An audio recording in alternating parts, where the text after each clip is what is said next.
BTB Live is made possible by the financial gifts of viewers like you.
Now, I understand that you work for MGM-Circus Circus Resort. You're the musical director, and you've been there since like 1997. Yeah.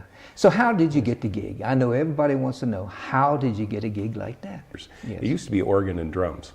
For 30 years. Really? And then, of course, then they decided they wanted to start sequencing some things and sort of expand the sound. Right. So they were looking for some guys who could do that, and, right. and I could do that. I right. had a studio at the time. I was doing a lot of that. And, another guy who had just started working for them sequencing, I happened to be playing solo piano across the street at the Santa Fe one night, and he came in for dinner and he says, "Call me, I need you." Yeah. So I kind of went in there and I just started, you know, as an extra guy doing a couple of days a week. Right. And then after about a year or so, the day guy, we have two shifts there, a day and a night. The day guy had a very serious heart attack. Oh, wow. And so he decided to retire, and so that's just kind of how I just You just kind of, moved in first there by and- word of mouth, stayed with the gig, and the situation just turned into what it is. Do they have several acts that come in you have to work with? Yeah, we usually have about a dozen acts, and they All at one time? No, we do, it's spaced out. We start at 11 in the morning, and we go till 11 at night. Wow. But we do it, it's a neat trick where we do one act at 11:15, and then, which lasts about 10 minutes. You know, we have a clown and then like a trapeze act or something. And then we do nothing for a half hour. Okay. So because all around the stage is all of these games and everything. Right. And that's where the money's made. Oh, so I the see. people got nothing to do for a half hour, so they go out, they play a few games, and then they come back for the next show. Yeah. On your bio here, you work Zumanity. I mean, you work all the Cirque du Soleil shows as well as the Circus Circus. Well, I've worked through, you know, I was, In some another capacity. thing that was beautiful about the circus job was I got the day shift, and you know how rare day jobs are for musicians, at least where you're actually being a musician. Yeah, right. So that was great because it allowed me to, you know, do other work at night. Yeah. Or stay home with my wife. Yeah. So it was Yeah. You're kind of a man of it's all not a- for all seasons. Well, I mean, you work I during the don't day, know. you work at night. Yes, it's very unusual, but it's wonderful. yeah, and I've been very fortunate to be able to do that. Yeah. You know, in this town is one of the few places that could have happened.